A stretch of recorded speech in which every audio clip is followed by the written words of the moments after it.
ভিক্ষা হইরা ভাত পাইল না সালাম গান না গাইলে। এই সালামরে আমি 3 বার জন্ম দিছি, সালামরে আমি 3 বার জন্ম দিছি। বাংলাদেশের যে কোনো শিল্পী আছে, লতিফ সরকার কিছুদিন আগে কইতেছে কমনে তো আমার ডাউন না, আমি তোরে কি ডাকতাম, তোর লাগিয়া এটা আসর আমি আইতারি না।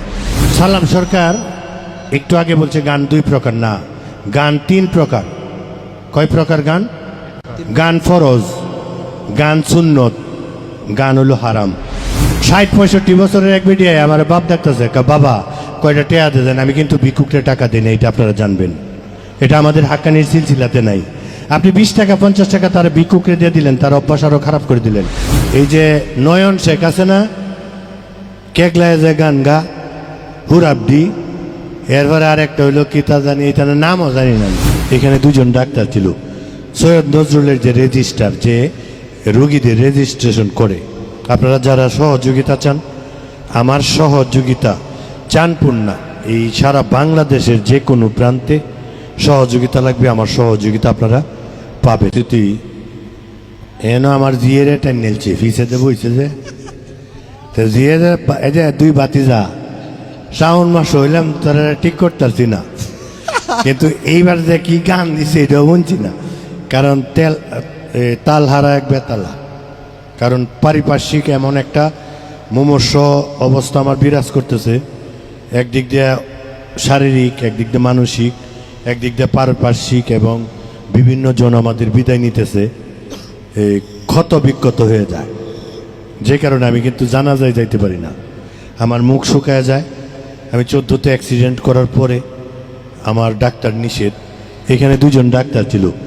সৈয়দ নজরুলের যে রেজিস্টার, যে রোগীদের রেজিস্ট্রেশন করে, আপনারা যারা সহযোগিতা চান, আমার সহযোগিতা চানপুর না, এই সারা বাংলাদেশের যে কোনো প্রান্তে সহযোগিতা লাগবে, আমার সহযোগিতা আপনারা পাবেন। তো এই যে বেটা কইছে, এই যে কত জাতের বর্ডার, বুডের বাজার চিনে আপনারা কি কো? হ্যাঁ, বাংলাদেশের এমন কোনো জায়গা নাই যে গেছি না। আমি এক শিল্পীরে জিগাই, তুমি বুডের বাজারে গেছো, কইটা কুহানো? আমি কই তোর আবার এসেছে কুহানো, এর আবার এসেছে। হাক্কানি শুভেচ্ছা। না বাবা, আমি অবশ্য চিনি, এই আপনাদের দরবারে আসতে যাইয়া মদনপুর পার হইয়া একটা বুডের বাজার আছে। ও এই নো আছে, আচ্ছা তাইলে এটা আছে, এটা চিনি না, কিন্তু আমরা অঞ্চলেও একটা আছে, ওইটা চিনি। যাই হোক, অত্যন্ত রসিক মানুষ। আমি কিছু ভিডিওতে ওনার কথা শোনা যায়। প্রথম ওনার একটা ভিডিও দেখলাম অনেক দিন আগে, শিল্পীদের নিয়ে কথা বলেছেন। তারপরে তো গত বছর আসার সৌভাগ্য হলো, এইবারও। এটার যিনি মাধ্যম, যে কোনো বিষয়ের একটা মাধ্যম থাকে, এইখানে আসার মাধ্যম হচ্ছে আমার শ্রদ্ধেয় বড় ভাই বাউল কবি আব্দুল সালাম সরকার সাহেব, আমার ভাবি, তাদের মাধ্যমে আসা। তো এটা আমার জন্য বিশাল পাওয়া যে এই দরবারে আসতে পেরেছি, তাদের সাথে পরিচিত হতে পেরেছি। গত অনুষ্ঠানে শ্রাবণের যে অনুষ্ঠান, তো এইখানে তো এই প্রোগ্রামের কিন্তু কমিটি থাকে, আমার পারিপার্শ্বিক কাজ থাকে, সচিব থেকে বিভিন্ন ধরনের মন্ত্রণালয়ের ডাক্তার, ইঞ্জিনিয়ার থেকে এমন কোনো প্রান্তের লোক নাই যারা আসে না। এদের কাছে সময় দিতে গিয়া কিছু হুরাবডি শিল্পী আনছে আর কি। কথাটা আপনারা দুঃখের সত্যি কইতেছি, এটা আমার কষ্টের কথা, প্রেমের দেশেই কষ্টের কথা। এই যে নয়ন শেখ আছে না, কেকলায় যে গান গা হুরাবডি, এরপরে আরেকটা হইলো কি তা জানি, এটা নামও জানি না আমি। হ্যাঁ, এইখানে ফেসবুকে স্ট্যাটাস দিছে, গাইবাও দেওয়ান জানা বেটি লিখছি। তো এই যে এই গাইডিয়ার আফানি বেমার, কি বেমার? তো এইখানে আইতারছে না, আফানি বেমারটা গান হইব, হুদা ডুলের উপরে সাইডে দিব, হ্যাঁ হ্যাঁ হ্যাঁ, মানে এই যে ইয়াও যে আফানি বেমার কি, হে ওর স্ট্যাটাস দেখে এই হাক্কানি বলে নষ্ট হয়ে যেতেছে। ভিক্ষা হইরা ভাত পাইল না সালাম গান না গাইলে। এই সালামরে আমি 3 বার জন্ম দিছি, সালামরে আমি 3 বার জন্ম দিছি। বাংলাদেশের যে কোনো শিল্পী আছে, লতিফ সরকার কিছুদিন আগে কইতেছে কমনে তো আমার ডাউন না, আমি তোরে কি ডাকতাম, তোর লাগিয়া এটা আসর আমি আইতারি না। এখানে সরাভর্তি হয়েছে, তো সরাভর্তিটা কাম হইব কেউ আমরা সুরের প্রতি লাগবো।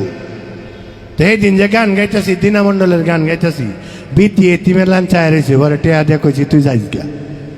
এই কারণে 15 জনে না হচ্ছে, কয়লার তো বাইনা আছে, মানে বেটি কিবা আছে দেয় এটা আমি জানি না।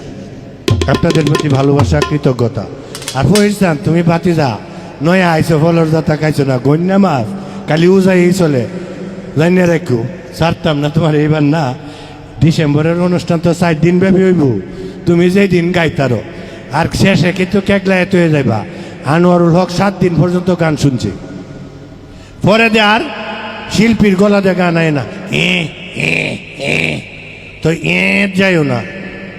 এইবার শুনছি শ্যাম্বুজি ভুল করিয়া গেছে, আনবতে এই আজ শুনছি ইয়া সালাম রে কইসলাম তোর এই গান শুনিয়া সারবাম। তো আজকে কিন্তু এই গান আল্লাহর রহমতে সে গাইছে না, তো মালিক তারে অনেক ইজ্জত সম্মান, সে দয়া ভিক্ষা চাইছে, তারে দয়া ভিক্ষা হিসাবেই আবার পূর্ণ জন্ম দিলাম। সে ভুলের কারণে যে ভুল করবো ওখানে যাইব মারা। হাক্কানি শুভেচ্ছা।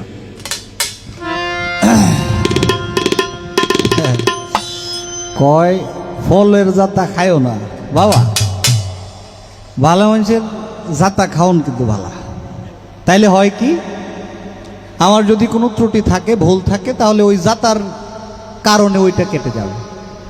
আমি একটা তরিকত ফ্যামিলির মানুষ, আব্বা আমারই তা কয়ে লাভ নাই। আপনি একবার না আমার যতবার যাতবেন, আমি মনে করব যে এই জাতার কারণে কোনো না কোনো ভুল আমার সংশোধন হয়ে গেছে। আমি এই জায়গার মানুষ।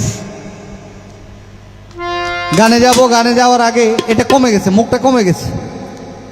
একটা কথা ছিল যে রাসূল পাক সাল্লাল্লাহু আলাইহি ইসলামকে চেনার উপায় কি। আমার ভাই বলছে যে একজন কামেল মোকাম্মেল ওলি আল্লাহর মাধ্যমে রাসূল পাক সাল্লাল্লাহু আলাইহি ইসলামকে চেনা যায়।